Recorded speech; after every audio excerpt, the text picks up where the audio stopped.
தமிழ் தாயை வாழ்த்தி வணங்கி தொடங்குகிறேன். அன்பு வணக்கம் உங்கள் அனைவருக்கும். உங்கள் அத்தனை பேரையும் பிளாக் ஷிப் தொலைக்காட்சியின் சிறப்பு பட்டிமன்றத்தின் வாயிலாக சந்திப்பதில் மற்றற்ற மகிழ்ச்சி. அவ்வளவு அழகான ரசிகர்கள் இந்த நேரு நினைவு கல்லூரி புத்தனாம்பட்டியில் எங்களுக்கு கிடைச்சிருக்கிறீங்க. ஒவ்வொரு இளைஞர்களுடைய முகத்தையும் பார்க்கிற போது நம்ம தேசம் கண்டிப்பா மீட்சி உறும் தமிழகத்தில் தாழ்ச்சிதான் இல்லை அப்படிங்கிற மாதிரியான ஒரு நம்பிக்கை பிறக்குது. பட்டிமன்றத்தில் ரொம்ப அழகான ஒரு அருமையான புரட்சியை விதைத்து கொண்டிருக்கிற பிளாக் ஷிப் தொலைக்காட்சிக்கு எங்கள் பணிவான நன்றிகள். ஏன்னா அடுத்த தலைமுறை இளைஞர்களின் கைகளில் தான் இந்தியாவின் எதிர்காலம் மட்டுமல்ல, இணையதளத்தின் எதிர்காலமும் இருக்கிறதுன்னு நம்பி இந்த அற்புதமான பட்டிமன்றத்தை ஏற்பாடு செஞ்சிருக்கிறாங்க. இந்த அருமையான பட்டிமன்றம் எதுக்கு தெரியுமா? குழந்தைகளையும் இளைஞர்களையும், என்ன மாதிரி இளைஞர்களையும் கொண்டாடணுங்கிறதுக்காகத்தான். பிளாக் ஷிப் குழந்தைகள் தின சிறப்பு பட்டிமன்றத்தின் நல்ல தலைப்பு, இளைஞர்களும் குழந்தைகளும் கொண்டாடப்படுகிறார்களா பந்தாடப்படுகிறார்களாங்கிற அற்புதமான தலைப்புல 6 அறிஞர் பெருமக்கள் நம்மோடு பேச வந்திருக்கிறாங்க. நாம் படிக்கும் போதுங்க பள்ளிக்கூடத்துக்குள்ளேயும் கல்லூரிக்குள்ளேயும் செல்போன் வரக்கூடாதுன்னு ஒரு காலம் இருந்தது. ஆனால் இந்த கொரோனா காலத்தில் நீங்கள் நல்லா கவனிச்சு பாருங்க, பள்ளிக்கூடமும் கல்லூரியுமே செல்போனுக்குள்ள தான் நடந்ததுன்னு சொன்னால் மாற்றம் ஒன்று தாங்க மாறாது. செல்போன் இளைஞர்களின் வாழ்க்கைக்குள்ள வரக்கூடாது அப்படின்னு நாமெல்லாம் யோசிச்சுக்கிட்டு இருந்தப்ப இளைஞர்களின் வாழ்க்கையே செல்போனுக்குள்ளதாண்டா இருக்குன்னு கொரோனா சொல்லிட்டு நாம சில நேரங்களில் சமூகத்தோடு அப்படி இணைஞ்சு போனாதாங்க நல்ல மாற்றங்களை இந்த சமூகம் அறுவடை செய்ய முடியும். ஒரு காலத்தில் நாமெல்லாம் அமெரிக்காவை பாரு, அமெரிக்காவில் போய் வேலை செய்யணும்னு யோசிக்க வேண்டாமா? அமெரிக்காவில் போய் வேலை பார்த்தா தானடா நிறைய சம்பாதிக்க முடியும் அப்படின்னு அமெரிக்காவை புகழ்ந்து பேசணும். இன்னைக்கு அமெரிக்க அதிபர் அதிரடி அறிவிப்புகள் கொடுக்கறத பார்த்து இந்தியாவே பரவாயில்லைன்னு சொல்ல ஆரம்பிச்சு. அவருக்கு எப்போ தோணுதோ அப்பெல்லாம் அறிவிப்பு கொடுக்குறாரு. இந்த தீபாவளிக்கு அமெரிக்காவில் ஒரு குறிப்பிட்ட மாகாணத்தில் அரசு விடுமுறை விட்டுருக்காங்க. காரணம் என்ன அப்படின்னு கேட்டால், அந்த மாகாணத்தின் மக்கள் தொகையில் 60 விழுக்காடு தமிழர்கள் தான் இருக்கிறார்கள்னு ஒரு புள்ளி வரும்.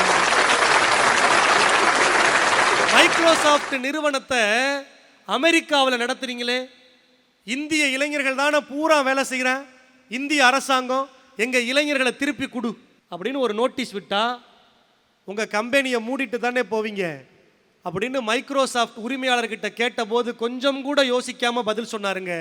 ஏங்க என் நிறுவனத்தை நான் மூட போகிறேன், இந்திய இளைஞர்களை இந்தியா திருப்பி கேட்டுட்டா என் மைக்ரோசாஃப்ட் நிறுவனத்தையே நான் இந்தியாவில் திறந்துருவேன்னு அந்த உரிமையாளர் சொன்னாருன்னா, இந்திய இளைஞர்களுக்கு உலக அரங்கில் அத்தனை செல்வாக்கு இருக்கு. சில ஆண்டுகளுக்கு முன்னாடி ஆனந்த விகடனில் ஒரு 2 வரி படிச்சேங்க. உலக வங்கி அமெரிக்காவில் தான் இருக்கு. உலக நாடுல எங்கே போர் நடந்தாலும் அதை நிறுத்துறதுக்கு உலக வங்கியிலிருந்து தான் கடன், அந்த அழிவுகளை எல்லாம் சரிப்படுத்துறதுக்கு சீர் செய்யறதுக்கு உலக வங்கி கடன் கொடுக்கணும். உலக நாடுகளுக்கெல்லாம் கடன் கொடுக்கிற உலக வங்கி அமெரிக்காவில் இருக்கு. இப்போ அமெரிக்கா தான் எல்லா தேசத்துக்கும் கடன் கொடுக்குது. ஆனால் அந்த அமெரிக்காவின் கூகுள் நிறுவனத்திற்கே எங்கள் தமிழ்நாடு தான் கடன் கொடுத்திருக்கிறதுன்னு எழுதியிருந்தாங்க. ஆனந்த விகடனில் அற்புதமாக 2 வரி எழுதியிருந்தாங்க.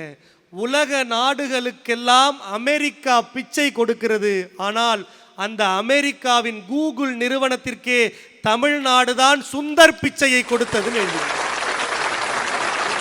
இன்னைக்கு நம்முடைய தமிழ்நாட்டில் பிறந்த அற்புதமான இளைஞர் சுந்தர் பிச்சை இன்றைக்கு உலக அரங்கில் அதிகமான மாத சம்பளம் வாங்குகிற இளைஞராக முன்னணியில் இருக்கிறார்னா இந்தியாவுக்கு அது பெருமை இல்லையா? அத்தனை இளைய சமுதாயம் இன்றைக்கு புறப்பட்டிருக்காங்க. உலக அளவிலான சதுரங்க போட்டியில் வெறும் 18 வயது நிரம்பிய குகேஷ் என்கிற இளைஞன் ஜெயிச்சு இந்தியாவுக்கு பெருமையை கொடுத்திருக்கிறான். வெற்றி பெற்று முடிச்ச அந்த சமயம் குகேஷ் வெற்றி பெற்றார்னு அறிவிக்கிறாங்க. என்ன தெரியுமா அங்க பண்ணாரு? தான் உட்கார்ந்து இருந்த நாற்காலியிலிருந்து எந்திரிச்சிட்டு அந்த நாற்காலியை இருந்த மாதிரியே சரி பண்ணி வச்சுட்டு நடக்க ஆரம்பிச்சு. என்ன பக்குவம் பார்த்தீங்களா? இத்தனை இளைஞர்கள் ஜெயிச்சுக்கிட்டு இருக்கிறாங்க, அப்படி சாதனை சிகரத்தில் ஏறுறாங்க. பாரா ஒலிம்பிக்கில் தங்கப்பதக்கம் வாங்கினான். அடுத்து நடந்த ஒலிம்பிக்கில் அவ்வளவுதான், புகழ் உச்சி, கர்வம், அதெல்லாம் ஜெயிக்க மாட்டான்னு சொல்ல போது கடுமையான முயற்சியும் பயிற்சியும் இருந்தால் எத்தனை இடர்பாடு வந்தாலும் சாதிப்பெண்ணு தங்கப்பதக்கத்தை வென்ற அடுத்த முறையே மீண்டும் வெள்ளிப்பதக்கத்தை வாங்கி கொடுத்தாங்க மாரியப்பன் தங்கவேலு. எத்தனை இளைஞர்கள்! இன்னைக்கு கரூருக்கு பக்கத்துலங்க ஒரு இஸ்லாமிய சிறுவன் கையடக்க செயற்கைக்கோளை கண்டுபிடித்த காரணத்தால் நாசாவே அவனுக்கு கௌரவ பேராசிரியர் பட்டம் வழங்கி இருக்கு. 9ஆம் வகுப்பு மாணவனுக்கு. நம்ம புதுக்கோட்டைக்கு பக்கத்துலங்க ஆவணங்கோட்டைங்கிற ஒரு ஊர், ஜெயலட்சுமின்னு ஒரு பாப்பா இப்ப கல்லூரி படிக்கிறா. அவ பள்ளிக்கூடம் படிக்கிற போது ஒரு போட்டிக்கு கட்டுரை எழுதி அனுப்புறா, தேர்வாயிடுறா. நாசாவே நீ நாசாவுக்கு வாமான்னு கூப்பிடுது. நேரா நாசாவுக்கு போகணும்னா எவ்வளவு செலவாகும்? பணம் இல்லை. உதவி கேட்கிறா.